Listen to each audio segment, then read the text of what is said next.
Et donc salut tout le monde, j'espère que vous allez bien. Aujourd'hui une nouvelle vidéo sur la 103 SP. Ça fait longtemps que j'ai pas fait de vidéo, j'avais dit que j'en referais, puis au final ça m'a pas repris, j'en ai pas refait, j'avais pas vraiment le temps. Et puis à chaque fois que j'en faisais une, le résultat me plaisait pas forcément, du coup ce qui fait que je n'ai jamais reposté. Voilà, bon aujourd'hui je reposte un petit peu. Nous allons parler de la mob du coup. Alors bon, vous voyez bien, il manque quelque chose, hein, il manque le moteur. Donc là on est en réflexion du moteur hivernal, puisque il y a pas mal de choses à revoir, hein. Je vais vous détailler un peu la config, parce que c'est vrai qu'il y a énormément de choses qui ont changé depuis la dernière vidéo. Elle ressemble plus vraiment à ce qu'elle ressemblait. Donc on peut commencer déjà par la fourche qui a changé, hein. Donc c'est une BR Racing, ce qu'ils appellent comme ça. Donc là c'est une fourche d'époque, bien rabaissée pour vraiment adhérer au look de la mob, hein.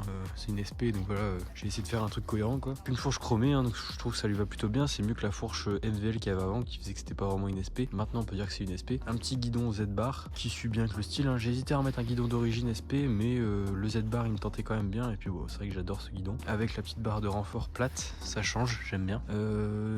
Et puis j'ai réussi à réadapter mon petit frein à disque à l'avant.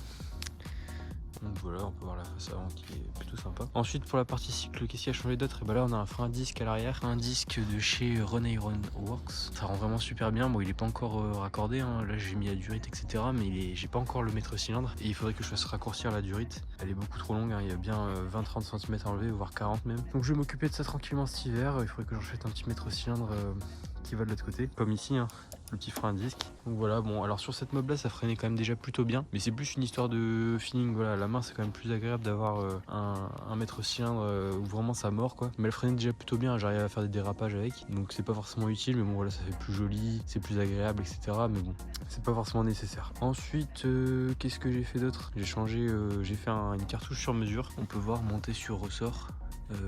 Voilà, j'en avais marre de casser des cartouches, hein, ça m'est arrivé 2 fois. Donc à un moment, et puis bon, une cartouche Gianelli, hein, que j'ai réparé au moins 3 ou 4 fois. Donc à un moment il y en avait marre, hein, donc j'ai fait ça, voilà. Cartouche sur mesure, fait maison, monté sur ressort. Donc voilà, ça m'a pas coûté trop cher et puis on a quelque chose qui tient bien mieux, hein. Ça fait, je l'ai fait cet été, donc ça va faire 6 mois qu'elle est là. Elle a dû rouler un bon 800 bornes et elle est toujours là, elle a pas bougé, voilà, excellent. Et je peux la démonter, donc j'ai pu changer la laine de roche déjà une fois, voilà. Et on voit que c'est un pot monté sur Powerflex. C'est toujours mon Gianelli Black Gun, hein, il bouge pas celui-là, donc j'ai dû le modifier au bout pour justement enlever la bride et pouvoir faire cette histoire de ressort. Donc j'ai ressoudé des pattes etc. Ensuite qu'est-ce qu'on a d'autre? Bah on va parler du moteur du coup, hein, maintenant qu'on y est. Donc là bah, le moteur n'est pas dedans, mais je vais vous détailler un peu les pièces avec des petits plans vidéo, puis c'est un peu voir, et puis ça sera aussi le sujet des prochaines vidéos si j'en fais, parce que bon la dernière fois j'avais promis de refaire des vidéos, au résultat j'en ai sorti aucune, mais bon si je ressors des vidéos ce sera je pense sur ça, hein, ce sera sur le moteur. Donc le moteur, donc déjà bon on peut voir il y a le MVTDD, donc déjà ça je l'ai changé, hein. Avant j'avais un allumage d'origine qui a pas trop aimé ce qui s'est passé, hein. Il prenait un peu trop de tours etc, c'était un moteur qui prenait 11 500 tours avec un allumage d'origine. Bon il a pas trop aimé ce qui s'est passé, donc il a cramé. Donc bon je me suis dit tant qu'à faire je vais acheter un bon allumage, hein. À ce moment là j'ai un peu les sous etc, donc je l'ai fait. Donc j'ai eu ce MVTDD que j'ai acheté, donc il fonctionne très bien, franchement ça a métamorphosé la mob. Je vous mets des petits plans vidéo pour que vous voyez comment c'est réactif.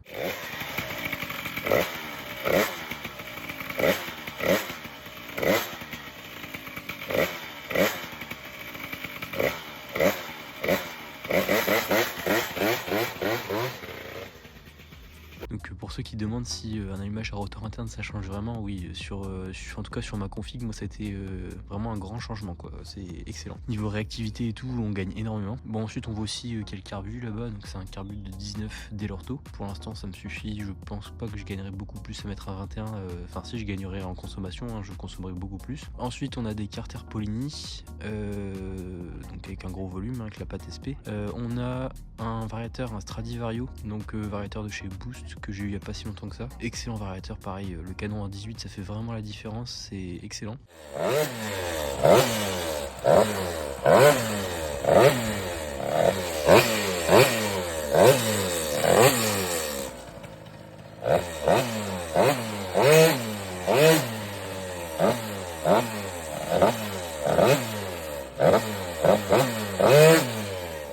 Puis en vilebrequin j'ai un Stage 6. Bon, on va en reparler dans 5 minutes de ce vilebrequin parce que voilà. Puis au moteur, donc j'ai toujours mon Airsal T6 avec la culasse boost que je n'avais pas, il me semble, la dernière vidéo, mais j'avais déjà le Airsal. Donc le Airsal, il s'est pris il y a un peu plus de 50 heures parce que le compteur je l'ai mis après. Donc voilà, le Airsal il a pris 50 heures, bien utilisé comme il faut, hein, il prend des tours, etc. Et il est toujours là, en bon état. Il a un peu plus de, il a à peu près 2000 km là, le Airsal, et voilà, ça tient. Franchement, quand c'est bien monté, moi j'ai pas trop envie de croire ceux qui disent que ça tient pas. Enfin, en tout cas, j'en suis la preuve. Et donc du coup, pour reparler du vilebrequin. Alors ce vilebrequin, j'ai eu envie de démonter, donc c'est pour ça que c'est démonté. Pour faire donc la réflexion, comme je vous ai dit, j'avais envie de faire équilibrer mon vilebrequin par Solex Gump, donc j'avais pour projet de l'envoyer. En le démontant, j'ai déjà vu qu'il y avait un jeu un petit peu suspect au niveau du piston, qui avait une petite rotation de droite à gauche. Alors au début, je me suis posé la question si c'était normal, puisqu'il y a toujours un jeu latéral de la bielle, mais un jeu en rotation, pour moi c'était pas normal. Mais bon, voilà, je me suis un peu posé la question, et donc j'ai fait vérifier ça, et donc apparemment c'est bien pas normal, hein, c'est bien ce qui me semblait. Donc en fait, ce vilebrequin il a chopé du jeu au niveau de la bielle, enfin du pied de bielle en tout cas, donc du coup il faudrait faire changer le roulement, la bielle, etc. Donc là actuellement je ne sais pas trop quoi faire, puisque j'ai envoyé Solex Gump me dit que ça sera plus cher de faire le changement que de racheter un vilebrequin. Gilles Heinelob, on dit comme ça, il me dit que c'est possible, mais il m'annonce pas de tarif ni rien, donc je n'en ai aucune idée. Donc je me tâte à racheter un vilebrequin directement, hein, parce que bon, il y a personne qui me dit que c'est de tarif ou de me dire que c'est possible, donc bon bah il y a un moment, tant pis, hein. Et donc ce vilebrequin, bah, est-ce que le stage 6 c'est bien ou pas, parce que bon bah il a pris du jeu, hein. Est-ce que c'est un mauvais vilebrequin, etc. Donc j'ai demandé un peu à droite à gauche si c'était normal, pourquoi, comment. Et donc on m'a répondu que en fait j'avais certainement mal monté le vilebrequin, et que je n'avais pas vérifié le jeu qu'il y a entre le carter et le vilebrequin, et donc que ma bielle elle a travaillé de côté, et ce qui a creusé en fait le roulement ou la bielle, et c'est pour ça que maintenant j'ai un jeu. Donc ça serait certainement une erreur de montage de ma part et pas une erreur du vilebrequin, parce que juste ici le stage 6 a été un excellent vilebrequin, j'ai jamais eu aucun problème, aucune casse, rien. Donc c'est pour ça que ça m'étonne un petit peu quand même qu'il ait chopé du jeu comme ça, hein. C'est franchement certainement une erreur de ma part, et donc j'en assume la responsabilité. Donc voilà, c'est à peu près tout ce qu'il y avait à dire sur cette mob. Donc là j'ose espérer que dans les prochaines vidéos je vais pouvoir vous montrer ça, vous montrer un peu ce que je vais faire sur le moteur, et puis tout ce qu'il y a à faire sur la mob, hein. Là il y aura cette histoire de frein arrière à faire, il y aura le pot, j'ai envie de le repeindre parce que c'est pareil, j'avais refait une peinture mais elle tire pas super bien. Elle tient la température, mais franchement elle aime pas du tout les hydrocarbures, donc elle se barre un peu par endroits. Donc ça il faudra le faire tranquillement cet hiver. C'est pareil, j'ai pas envie de trop tarder parce qu'il y a aussi le contrôle technique. Là je sais pas on est le combien, je pense qu'on est le 28 décembre, un truc comme ça. Le contrôle technique normalement c'est jusqu'au 31, bon bah c'est pas grave. De toute façon je vais pas rouler tout de suite, donc j'irai le passer plus tard.